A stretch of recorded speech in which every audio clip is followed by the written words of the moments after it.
Expedite, the pre-workout, is designed to really help you get through those moments where you feel a little fatigued. Sometimes your body does get a little tired, gets a little sore. With this kind of stuff, it picks you right back up.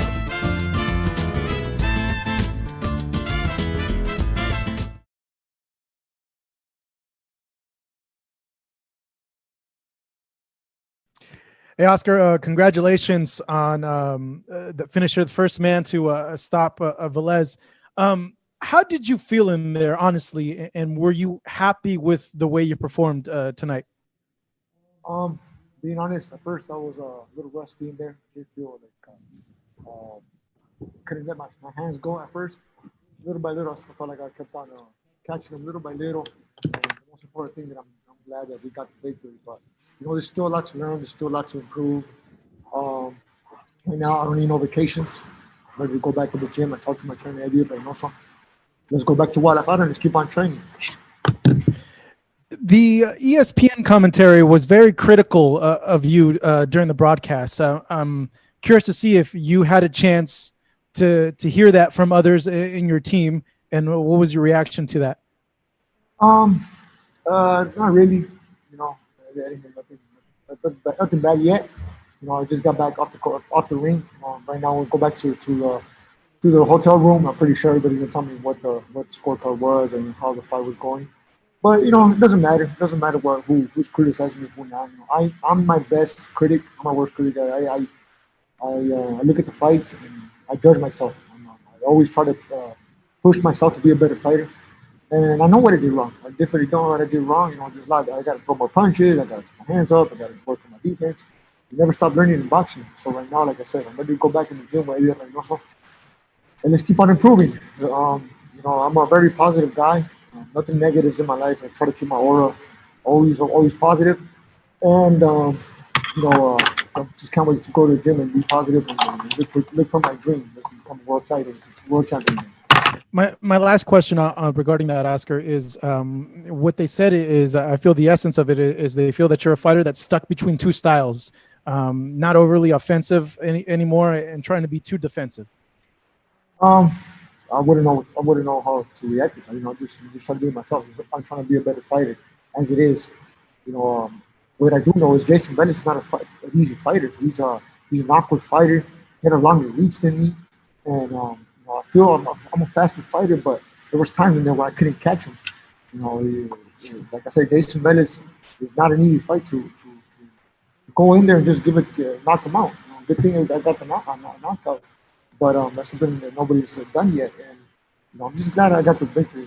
Like I said, I'm very positive. I'm ready to go back to the gym and keep on improving. Thank you, Marcos. Gail, you should be up next. Here. Thank you very much, Evan. Congratulations, Oscar. Oscar, talk a little about the whole bubble experience and whether you think that affected you, how you coped with it, and if you were concerned at all about any exposure, losing the opportunity, given how difficult this has been for everybody. It's been very difficult. It's been difficult since training camp. Because in training camp, we weren't only training for my opponent. I was also training, but also being cautious not to get infected. We definitely needed this fight. My last fight was in November, and as everybody can see, I felt a little rusty in there. So I was very anxious to step in the ring. Which, by the way, I'm very grateful with Barrera and Todd, Top Rank, everybody, ESPN, because not any fighter can step in the ring right now because of this pandemic. I'm truly blessed to have the opportunity to fight. And sports are barely coming back in. Then they cancel the events, and then they let them back in. So, boxing, even though it's my sport, it's my hobby, at the end of the day, it's my job as well. It's what puts food on the table. So I'm very blessed that I got the chance to fight, go back home with a little bit of money, and then to help my family. But the bubble was a new experience for me, and all these measures, it was definitely feel a little weird fighting without no crowd. I miss the crowd. I miss everybody who wants to. You knock down your opponent, but you knock them down. It pumps up the blood when everybody's screaming and shouting for you, yelling "Viva Mexico," and I really miss that. But at the end of the day, thank God we got the baby. Thank the Lord. Thank you, Gail. Sean, go ahead, sir. Oscar, do you think a fight with you and Berchelt would be a Morales Barrera type of war, or is that something you want and that you think it'd be, or is this something you want to avoid? You know, being with fights that like Scott Quigg in the past, we had to go 10 rounds with a broken jaw. I'm ready. I'm ready to go for a war with Berchelt. It would be an honor for me. Sincerely, it would be an honor for me because I admire a lot. I admire Eddie Morales and Marco Antonio Barrera. Those are the fighters I grew up watching. My idol is Eddie Morales, and they inspired me when I was a kid. So if I got the chance to inspire the new generations, that would be a dream come true for me.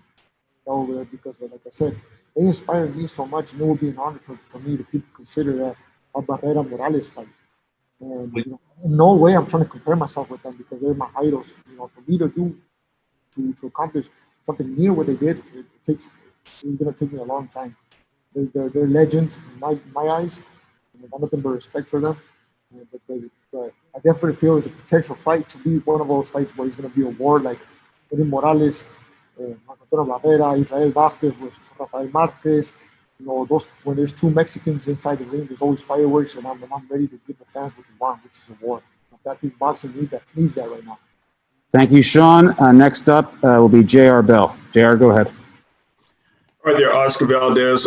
Just going into this particular fight, how does it feel to like be patient until the 10th round to get that knockout? Because you were able to connect with the knockdown in round 5, but wasn't able to, you know, quite finish until you were able to break them down until round 10 and finish in round 10. Like I said, I did feel a little rusty in there at first.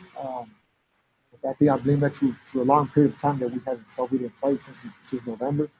And you know, like I said, Jayson Velez is an awkward fighter. I feel I have to reach on him. Little by little, I just try to keep positive. You know, I'm catch him. That was in my mind. Stay focused. Don't make any mistakes because in my last fight, you know, I made one mistake for 2 seconds and then I got sent to the canvas with an uppercut. Jayson Velez was trying to catch me with that uppercut, so I was just trying to be smart in there. You know, just be patient. You know, on the bench, eventually I knew I was going to catch him with a body shot or with a good shot to the head. And you know, I just thank the Lord, thank the God that we got the victory, especially by a knockdown. It's just something that no other fighter has done. And he's fighting good fighters before. True. Now, working with Eddie Reynoso, like how is it, you know, working with him at this particular point for this particular fight and then upcoming with your fight against Miguel Berchelt? No, it's been great working with Eddie Reynoso. I want to thank him for putting the time and the effort inside the gym because we all know that he has a star inside the gym, which is Canelo. And that might take a lot of time for him. But at first I was a little nervous that he might not have time for me. But on the contrary, you know, Eddie's been right there with me in the gym, putting extra hours, and I'm very thankful for that. And like I said, Eddie has a lot to offer. He has a lot to teach me, and I do feel we're improving in the gym. I just feel that, you know, one day or another we still need to show it inside the fights, and I'm ready for it. I'm ready to put good fights for the fans, and you know, something that, you know, is in the future for me. I can't wait to right now step in the ring with the world title if I like Berchelt. Thank you, JR. A couple more questions for Oscar, then we'll let him get back and rest. Jake, go ahead. All right, thanks. Oscar, congratulations on tonight. I know Gail asked earlier about your experience in the bubble. You said it was awkward fighting without fans. So with that, would you still want to fight Berchelt if we're in the same circumstance and there couldn't be fans in attendance? Or would you want another fight if you could get like another tune-up fight? I don't want another fight. I want to go straight for the title. I'm very anxious right now. You know, I think about the world title every day. And, you know, ever since I was a kid, ever since I started boxing, the title that I always wanted was a WBC title. When I was in school, when I was back home, I used to draw pictures of myself and draw the WBC world title. I used to draw myself. That's the dream that I had ever since I was 9 years old. So I'm hungry and I'm anxious. I'm not getting any younger.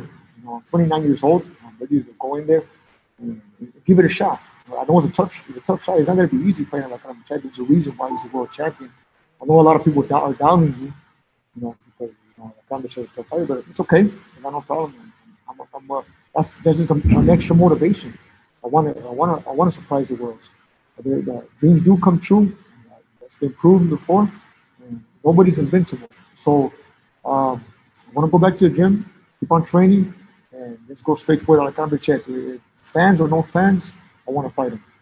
It would be nice if the fans could go. You know, I think that's a fight that I think the fans will enjoy to be present. But if not, let's do this, man. I'm excited for this, and let's go for my dream. Very cool. Thanks so much, Ted. We'll do one more question for Oscar. Anybody else have a question? Raise your hand, and then we'll get him out of here. Sean, go ahead.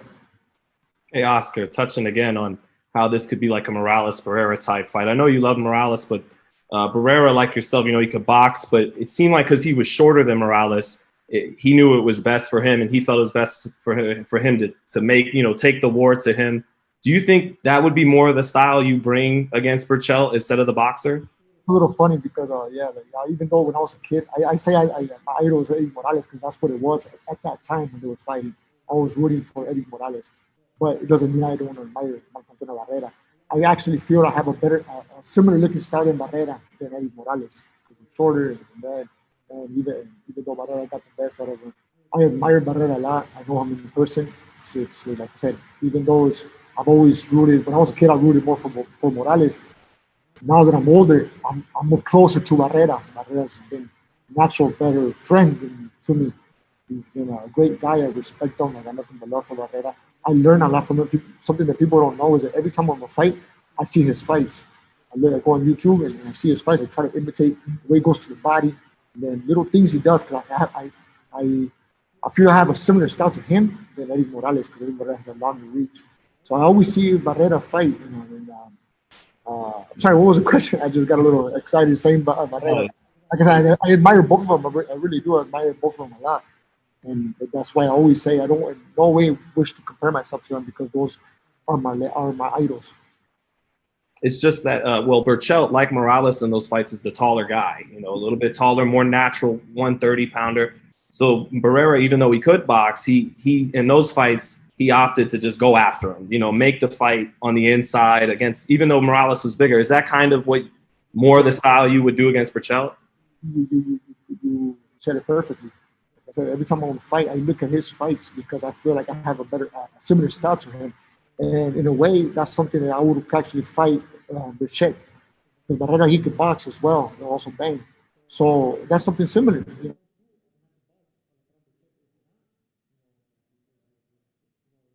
Sometimes, even though you got a game plan and the fans get excited, that blood pumps up and the game plan's out of the window. Just go toe to toe and just give the fans what they want, which is a war. So I'm ready to do that too. Hey, well, everybody, thank you so much for joining us today. Thank you, Oscar. If I didn't get to everybody's questions with Oscar, I apologize. We'll get it next time.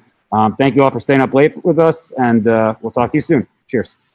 Yo, you, yes, you. Thank you so much for watching this video, and make sure to subscribe for more videos of your favorite fighters over here on Fight Up TV, and give us a follow online as well at Fight Up TV on Twitter and on Instagram. We appreciate it, guys.